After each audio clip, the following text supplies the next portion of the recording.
श्री राधे, हर हर महादेव, जय श्री राम। आप सभी दर्शकों का स्वागत हमारे YouTube चैनल सितारे आपके नाम में। आज एक बेहद जरूरी जानकारी आपको देने आया हूं और इस जानकारी से आपको बहुत बड़ा फायदा होने वाला है।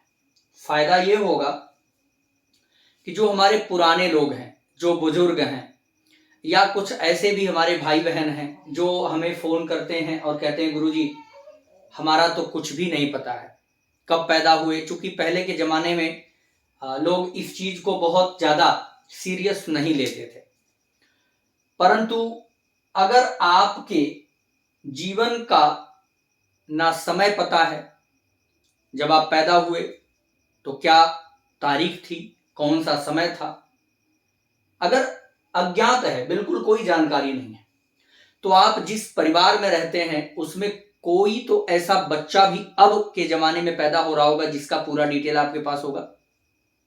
अगर परिवार के किसी एक बच्चे की कुंडली हमें मिल जाए या आपको मिल जाए तो एक व्यक्ति के कुंडली से पूरे परिवार का हाल आसानी से आप जान सकते हैं और बिल्कुल सटीक गणना करके आप पता कर सकते हैं। जैसे मान लीजिए आपकी जन्म कुंडली नहीं है, आपके बच्चे की है, आपके छोटे भाई की है, आपके बड़े भाई की है, माता पिता की है, या किसी की भी जो आपका सगा रिश्ता में हो, या मामा मामी की हो, नाना नानी में से किसी भी मौसी मौसा की हो, तो भी उससे आपको पता लग जाएगा। अब आइए हम गणना करते हैं कि किसी एक की जन्म कुंडली से उसके माता पिता का हाल, उसके छोटे भाई बहन का, उसके ससुराल का, उसके सास ससुर का, उसके मौसी मौसा का, उसके बुआ का, पूरे रिश्तेदारों का भी खबर हम केवल एक जन्म कुंडली से लगाएंगे। सबसे पहले जो जन्म पत्रिका आपके सामने है, यह धनु लग्न और मिथुन राशि की जन्म कुंडली बनी हुई है।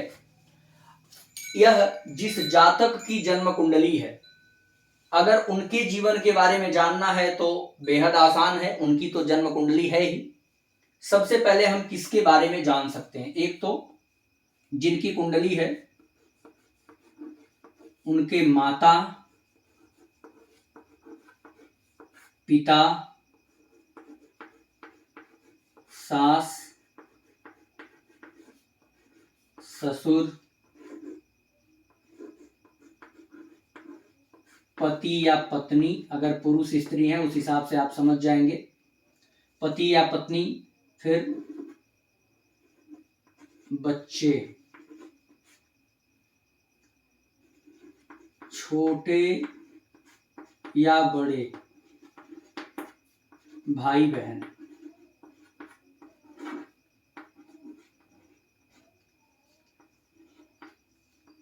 मामा मौसी,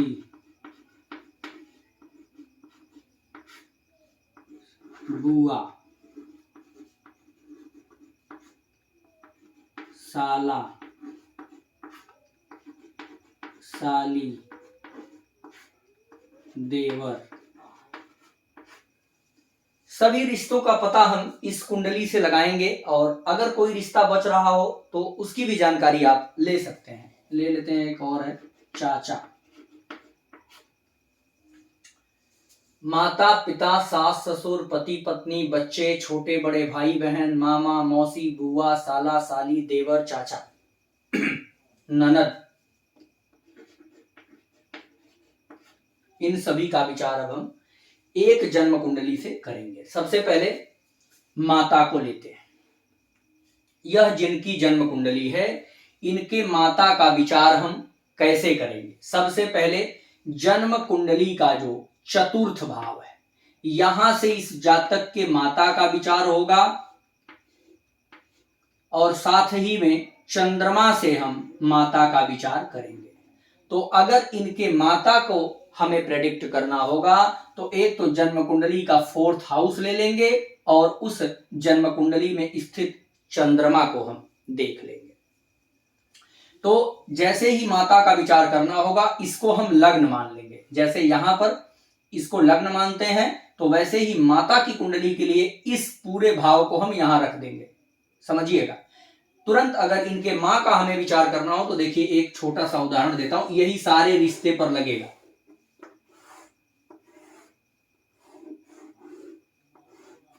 इनके माता जी का विचार हमको करना है तो तुरंत यह कुंडली दूसरी बनाएंगे हम, मीन लग्न की।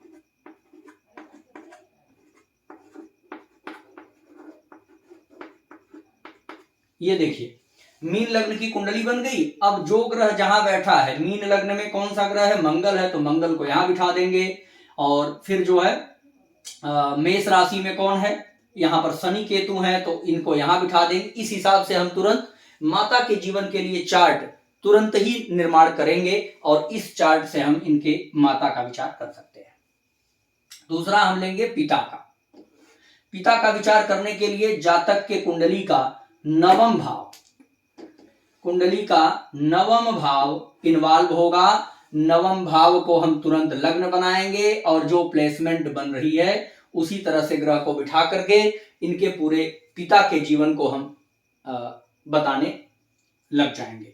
तो एक तो नवम भाव इन्वॉल्व हो जाएगा, दूसरा ग्रह अगर देखें तो सूर्य इन्वॉल्व हो जाएगा। ठीक है, तो सूर्य और नवम भाव से कुंडली बना करके पिता का विचार कर लेंगे। ससुर का विचार, सॉरी पहले सास। यह जिसकी भी जन्म कुंडली है, चाहे वो लेडीज हैं जेंट्स हैं, अगर इनके सासू मां को देखना है तो सबसे पहले जो जातक का लग्न है इसका ठीक 7वां घर जो होता है वह पत्नी का होता है या पति का होता है।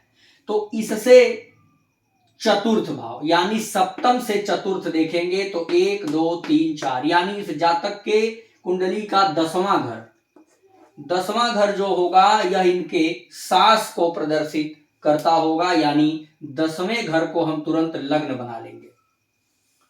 अगला ससुर का विचार, तो जिनकी जन्म कुंडली है वहां से 7वां, फिर 7वें से 9वां घर, 1 2 3 4 5 6 7 8 9 यानी इस जातक के कुंडली का तृतीय हाउस जिम्मेदार होगा इस व्यक्ति के ससुर के लिए। तो कुंभ लग्न की कुंडली हम बनाएंगे और ग्रहों की प्लेसमेंट ठीक इसी आधार पे करके इनके ससुर के जीवन से संबंधित विचार करेंगे। पति और पत्नी के लिए अगर ये लड़की की कुंडली है तो भी 7वां घर, लड़के की कुंडली है तो भी 7वां घर इनके पति या पत्नी यानी वैवाहिक जीवन के लिए जिम्मेदार होगा, जीवन साथी के लिए जिम्मेदार होगा 7th हाउस। और यदि लड़का है तो शुक्र ग्रह और यदि लड़की है तो गुरु ग्रह को ले सकते हैं। बच्चे के लिए यह जिसकी जन्म कुंडली है उस लग्न से ठीक 5वां घर हम संतान के लिए लेते हैं और संतान के लिए गुरु ग्रह भी जिम्मेदार हो जाता है।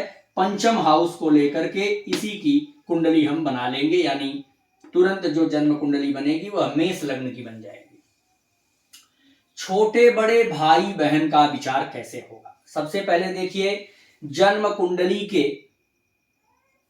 तृतीय भाव से छोटे भाई बहन का और एकादश भाव से बड़े भाई बहन का विचार किया जाता है। तो अगर छोटा भाई बहन देखना है तो यहां की कुंडली, बड़ा भाई बहन देखना है तो एकादश भाव की कुंडली बना करके हम विचार करेंगे। वहीं मामा का अगर विचार करना है तो कैसे होगा। अब आइए यह जिसकी कुंडली है इनके मामा का विचार कैसे करेंगे, छोटे मामा या बड़े मामा, सबका विचार कर लेंगे। तो मामा का विचार जो होगा, पहले छोटे मामा का विचार, तो जातक की माता का जो घर है वो चौथा घर है। अब माता का छोटा भाई यानी 1 2 3 तो 6वां घर, 6वां घर छोटे मामा को प्रदर्शित करेगा, छोटी मौसी को प्रदर्शित करेगा। और चौथे से 11वां 1 2 3 4 5 6 7 8 9 10 11 दूसरा घर बड़े मामा और बड़ी मौसी को प्रदर्शित करेगा। इस हिसाब से बड़े मामा, छोटे मामा, छोटी मौसी और बड़े मौसी का विचार कर लेंगे। चलिए अब बुआ का विचार करते हैं, बड़ी बुआ और छोटी बुआ का विचार कैसे होगा। तो ये जिसकी कुंडली है इस जातक के पिता का विचार 9वें भाव से और पिता की छोटी बड़ी बहन, अगर छोटी बुआ का विचार करें तो 11वें घर से करेंगे और बड़ी बुआ का विचार तो 9 से एकादश 1 2 3 4 5 6 7 8 9 10 11। सप्तम भाव से बड़ी बुआ का विचार करेंगे। साला और साली का विचार। छोटा साला साली है या बड़ा साला साली है, इनका विचार कैसे होगा? तो सबसे पहले अगर यह पुरुष की कुंडली होगी तो सप्तम भाव जो है वह पत्नी का घर है, पत्नी के छोटे भाई बहन। अगर पत्नी के छोटे भाई बहन यानी छोटे साली साला को देखें तो नवम भाव से, और बड़े को देखें तो 1 2 3 4 5 6 7 8 9 10 11। पंचम से बड़े साला साली और नवम से छोटे साला साली का विचार करेंगे। देवर का विचार, अगर मान लीजिए यह स्त्री की कुंडली है और इनके देवर का विचार करना है तो ठीक सप्तम भाव से पति का विचार होगा और पति का छोटा भाई, तो 1 2 3 नवम भाव से देवर का भी विचार हो जाएगा। वहीं चाचा का विचार कर लेते हैं। तो जैसे ही ये जातक हैं, इनके पिता का विचार नवम भाव से और नवम से तृतीय यानी पिताजी के छोटे भाई चाचा कहलाते हैं। तो 1 2 3 एकादश से चाचा का भी विचार किया जाएगा। ननद का विचार वही हो गया, जैसे पति हो गए, पति की छोटी बहन यहां से, और अगर बड़ी ननद है तो 1 2 3 4 5 6 7 8 9 10 11 पंचम से। इस प्रकार से आप पूरे रिश्ते को एक ही जन्म कुंडली से समझ सकते हैं। अगर आपको भी किसी की भी जन्म कुंडली के बारे में जानना है तो आप हमारा नंबर नोट कर सकते हैं 7310113939। इस नंबर पर व्हाट्सएप करके किसी भी प्रकार की जानकारी आप ले सकते हैं, अपनी जन्म कुंडली दिखा सकते हैं, रत्न रुद्राक्ष से संबंधित जानकारी ले सकते हैं, अपनी कुंडली बनवा सकते हैं, और साथ ही साथ 5 मार्च से हमारा ज्योतिष का बैच शुरू हो रहा है। तो आप कुंडली अगर सीखना चाहते हैं तो हमारा बैच ज्वाइन कर सकते हैं। जय श्री राम। अधिक जानकारी के लिए इस नंबर पर संपर्क करें।